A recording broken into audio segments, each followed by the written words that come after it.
नमस्कार दोस्तों, स्वागत है आपका न्यूज़ टाइम में। दोस्तों, वक्फ बोर्ड बिल तो अब पेश होने जा रहा है। डिस्कशंस वगैरह जो भी होंगे, लोकसभा के अंदर तो वक्फ बोर्ड बिल आराम से पास हो जाएगा। और मैं आपको दावे के साथ कह सकता हूं कि जितनी मर्जी आप कह लीजिए, चंद्रबाबू नायडू, नीतीश कुमार, चिराग पासवान सब मोदी के पक्ष में वोट देने जा रहे हैं। वक्फ बोर्ड बिल पास करवा के ले जाएंगे वो, आप देख लीजिएगा।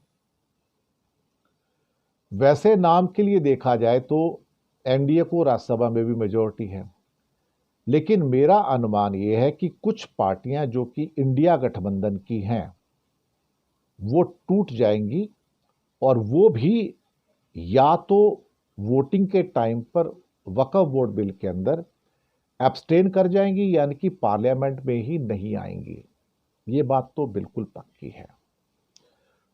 अब वो कौन सी पार्टियां हैं जो बिल्कुल पक्के रूप से मोदी जी के साथ में जाएंगी? बीजेपी के तो 98 मेंबर हैं, वो तो सारे के सारे चले जाएंगे। 123 की मेजोरिटी चाहिए राज्यसभा में, लोकसभा में तो पास करवा ही लेंगे।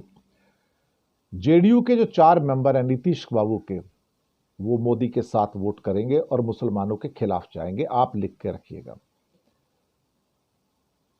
एनसीपी तो अब देखा जाए तो सारी की सारी टूट चुकी है, अब सारी मोदी जी के पास चली गई है। टीडीपी के 2 मेंबर हैं, वो भी मोदी के साथ वोट करेंगे और मोदी के खिलाफ नहीं जाएंगे, मैं आपको बताऊं। और जेडीएस हो या शिवसेना का एक मेंबर हो, राष्ट्रीय लोकदल हो, छोटे मोटे कुछ और हैं, तो एनडीए वाले तो सारे वोट करने जा रहे हैं। कोई ये ना सोचे कि भाई वो वोट नहीं करेंगे, जो नॉमिनेटेड मेंबर है वो भी वोट करेंगे। इंडिया गठबंधन से कौन लोग हैं भाई जो टूट जाएंगे, या फिर कहा जाए जो वोट नहीं करने जा रहे हैं?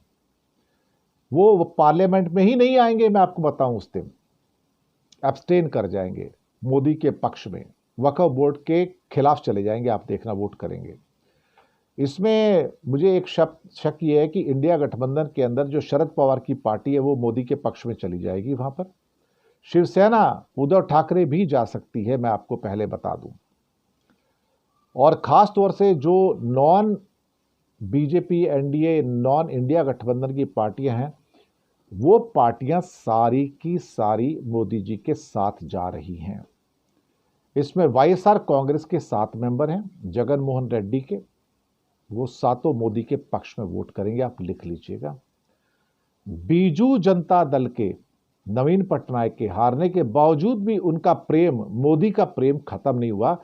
उनके 7 मेंबर मोदी के पक्ष में वोट करेंगे, या फिर उन्हें कहेंगे आप पार्लियामेंट में मत आना वोट करने के लिए। तीसरी बीआरएस, यानी कि सो कॉल्ड केसीआर की पार्टी तेलंगाना से, वो भी या तो मोदी के पक्ष में सीधे वोट करेंगे या पार्लियामेंट में नहीं आएंगे और वोट नहीं करेंगे। अन्ना डीएमके, एआईडीएमके, वो तो पक्की पहले से उनके साथ में रहते, तो उसमें कोई दिक्कत वाली बात ही नहीं है। कोई इंडिपेंडेंट भी है, बीएसपी मोदी के साथ में जाएगी, नहीं भी गई तो भी फर्क नहीं पड़ता है। 9 सीटें वैकेंट हैं इस टाइम। तो ये बात आप समझ लीजिएगा कि मोदी को वक्फ बोर्ड बिल ना तो राज्यसभा में ना ही लोकसभा में कोई रोकने वाला इस टाइम है। इन हालातों के अंदर कुछ लोग, असदुद्दीन ओवैसी जैसे और बाकी लोग जो शोर मचा रहे हैं कि आज हमारा सत्यानाश कर रहे हैं, कल सिखों का करेंगे, फिर ईसाइयों का करेंगे।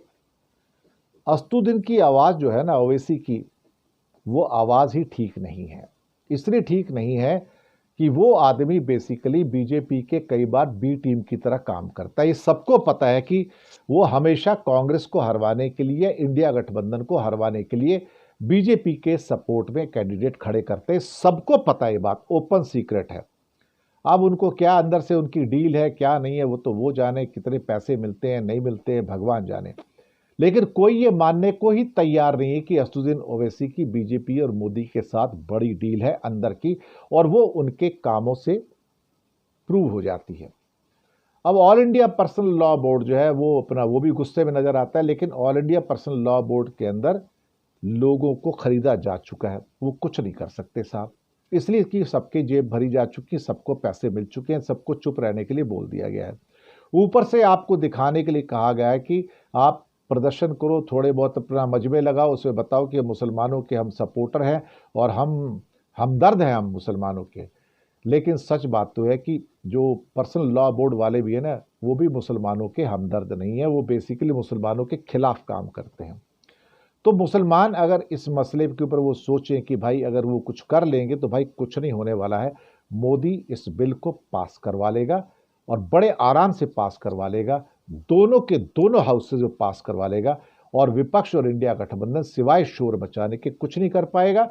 और तो और विपक्ष पूरा बट जाएगा, और वो विपक्ष जो कि इंडिया गठबंधन के बिना है, वाईएसआर कांग्रेस वाला, बीजेडी वाला, केसीआर वाला, वो भी सारे के सारे मोदी के पक्ष में जाएंगे, या उस दिन पार्लियामेंट में आके वोटिंग के टाइम पे उठकर बाहर चले जाएंगे ताकि वोट ना करना पड़े। अब कौन यहां पर मुसलमानों का वफादार है और कौन मुसलमानों का गद्दार है, ये तो पार्लियामेंट में वोटिंग में आपको पता लग जाएगा। लेकिन क्या किसी को इसकी फिक्र पड़ी है? क्या मुसलमानों को खुद को फिक्र पड़ी है? सारा सवाल तो यह कि अगर मुसलमान ही अपना भला नहीं चाहते तो भाई दूसरा तो आदमी ठोक के जाएगा ना तुमको, वो तो तैयार बैठा है तुम्हें ठोकने को। उसके बाद ईसाइयों को ठोकेगा, उनके 234 चर्च जला तो दिए मणिपुर में। उसके बाद सिखों को ठोक रहे हैं, सिखों को गालिस्तानी खालिस्तानी कहते हैं, ठोक रहे हैं उनको भी ये।